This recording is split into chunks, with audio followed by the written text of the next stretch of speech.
Hello, everyone. Welcome back to our English podcast. I'm Asher. And I'm Emma. Thanks for joining us again. Today, we're talking about weather and its influence on our mood. Emma, how are you feeling today?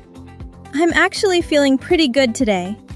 The weather is clear and sunny, and that always puts me in a better mood. I notice that when the sun is shining and the air feels fresh, I have more energy. What about you, Asher? I think I feel the same. When it's sunny outside, I want to go for a walk or spend time outdoors. But when the weather is cold, foggy, or when it drizzles all day, I sometimes feel a bit tired or less motivated. Yes, that happens to many people. Weather can really influence how we feel, how productive we are, and even how we interact with others. In this podcast series, we'll explore different kinds of weather, from sunshine and light showers to storms with thunder and lightning, and we'll talk about how these conditions affect our emotions. We'll also introduce useful vocabulary and expressions about the environment, climate, and weather forecasts.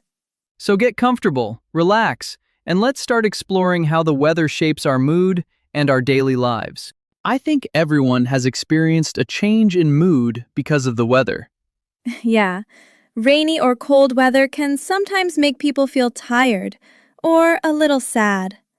When it's dark and cloudy for many days, our mood can change. But I think the place where you live also changes how you experience the weather. For example, living in an urban environment feels very different from living in a rural one. That's very true. In a big urban area, like a city, you often notice more pollution in the air. Sometimes you can see smog, which is a mix of smoke and fog. It can make the sky look gray and heavy.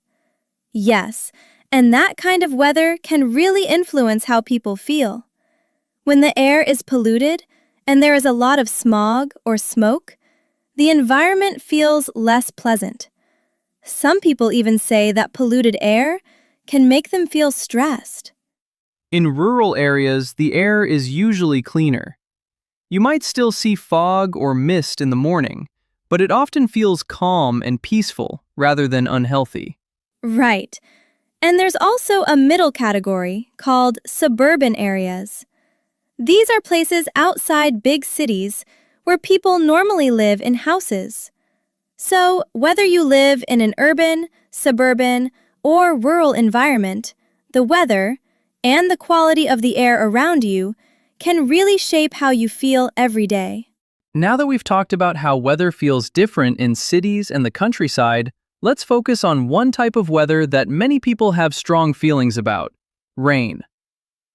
Rainy days can really influence how people feel and work. For some people, the sound of rain is relaxing and helps them focus. A light drizzle or a gentle shower can create a calm atmosphere, which can actually improve concentration. I agree. But the situation changes when the rain becomes stronger. When it starts to pour or when a heavy shower suddenly arrives, it can interrupt daily plans. People may need to stay indoors, and sometimes productivity decreases. And if the rain continues for a long time, we often say that the rain sets in. When that happens, the sky stays gray and the rain keeps falling for hours or even days. In more extreme situations, too much rain can even cause floods, which makes traveling and working very difficult.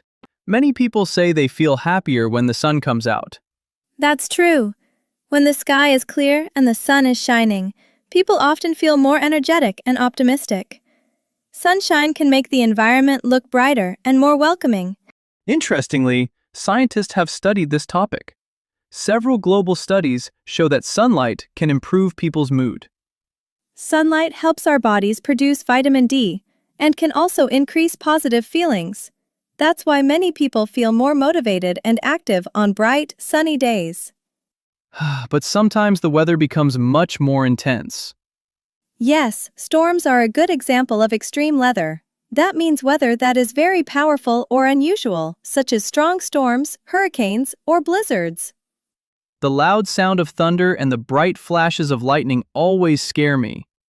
Lightning is the bright flash of electricity that appears in the sky during a storm, right? Yeah, and thunder is the loud sound that comes after the lightning. The sound happens because the air suddenly expands when lightning heats it. When people see lightning and hear thunder very close together, they may feel that the storm is dangerous. I remember being a child and feeling a bit frightened during strong storms. When the thunder was very loud, I used to sit near the window and watch the lightning in the sky. That's a common childhood memory for many people. Storms can feel scary, but they can also be fascinating to watch. By the way, how do we try to prepare for these situations? Most people check the weather forecast before planning their day. That's right. A forecast is information about what the weather will probably be like in the future. Meteorologists study weather patterns and data to make these forecasts. You might also hear the word prediction. A prediction is a statement about what someone thinks will happen in the future. In weather reports, a forecast is basically a scientific prediction based on data. Exactly. People use forecasts to decide what activities they should plan. For example, if rain is likely, you might bring an umbrella or choose an indoor activity. And if rain is unlikely, you might expect clear skies and plan something outside, like a picnic or a walk. Let's explain another useful word, likelihood. The word likelihood means the chance or probability that something will happen. When a weather report talks about the likelihood of rain, it means how probable it is that rain will occur. Weather forecasts help us manage our expectations and make better plans for the day ahead. Sometimes the weather changes suddenly and our plans don't work out the way we expected. That happens quite often.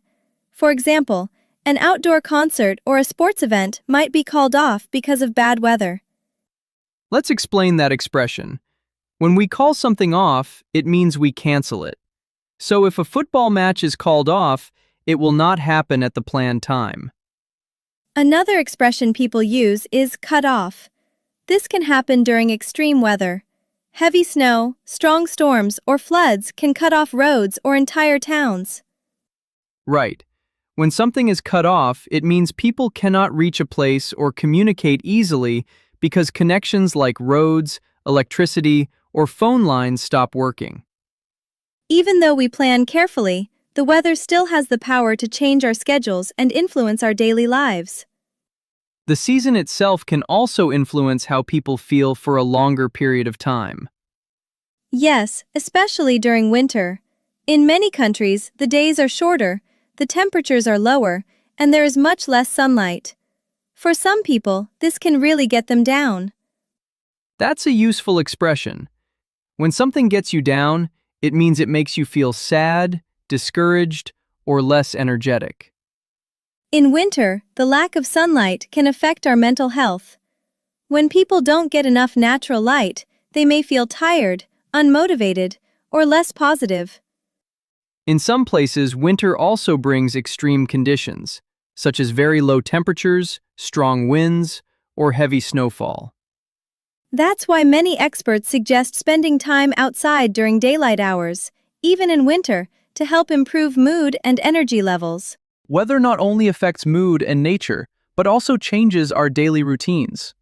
Yes, for example, heavy rain or strong winds can stop people from walking, cycling, or even going to school or work. This is a good time to learn some useful phrases. To take or have control means to manage a situation or make decisions about it. When something is out of control, it cannot be managed, stopped, or predicted, like a sudden storm. We also use the phrase, prevent something from happening, when we take action to stop an event before it occurs. For example, wearing a raincoat can prevent you from getting wet. Weather affects what we do each day, so being aware of it and planning ahead helps us take control of our routines. By paying attention to weather, we can keep our day running smoothly, stay safe, and even feel less stressed. Weather influences how well we work or study.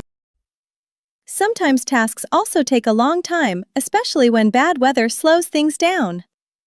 Or, if you have to walk through snow or wait in the rain, it can literally take a long time to get things done. understanding how weather influences productivity can help you plan your work or study better. For instance, scheduling important tasks for sunny, calm days can make them easier and more enjoyable.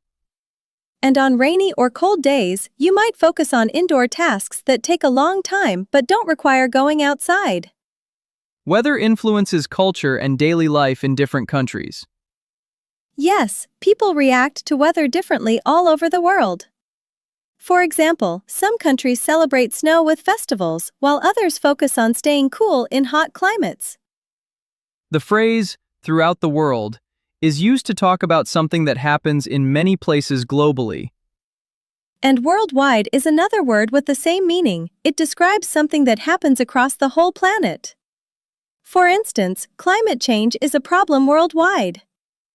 Different countries have unique ways of coping with extreme weather, and these practices are part of their culture. By learning about cultural attitudes to weather, we can understand how people adapt and respond to natural conditions all over the world. It's interesting to see both the differences and similarities in how people around the planet deal with weather. Weather reminds us of personal memories, especially from childhood. Yes, many people remember how they felt during snowfalls, sunny summer days, or rainy afternoons.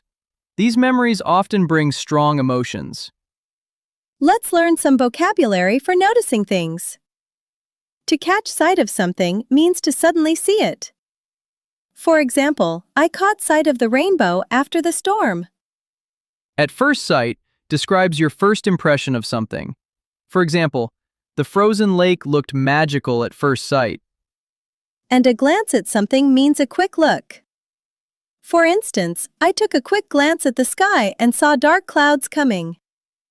Childhood memories of weather often mix emotions and observations. Seeing a snow-covered field or a sunny beach for the first time can leave a lasting impression. Thinking about weather in the past can remind us of fun times, surprises, or even challenges we faced as children. In the end, weather can influence our feelings in many ways. It's natural to react differently depending on sunshine, rain, snow, or storms. But there are also practical ways to improve your mood. For example, spending time outside during daylight, enjoying natural surroundings, or planning indoor activities when the weather is bad can help. When a project or a season comes to an end, it's good to think about what we've learned and how we can apply it to daily life. And even on gloomy days, simple actions like listening to music, exercising, or connecting with friends can create a happy ending for your day. So, while we can't control the weather, we can manage how we respond to it and keep our spirits high. Understanding the connection between weather and emotions helps us live more calmly, safely, and happily, rain or shine. We hope you enjoyed today's episode and picked up some useful new vocabulary along the way. If you found it helpful, don't forget to subscribe, like the podcast, and share it with friends who are also learning English. The key to improving your English is regular practice. Even speaking or listening for a few minutes every day can help you build confidence and fluency. Thank you so much for spending this time with us and being part of our learning community. Take care, keep practicing, and we'll see you in the next episode. Bye! Bye!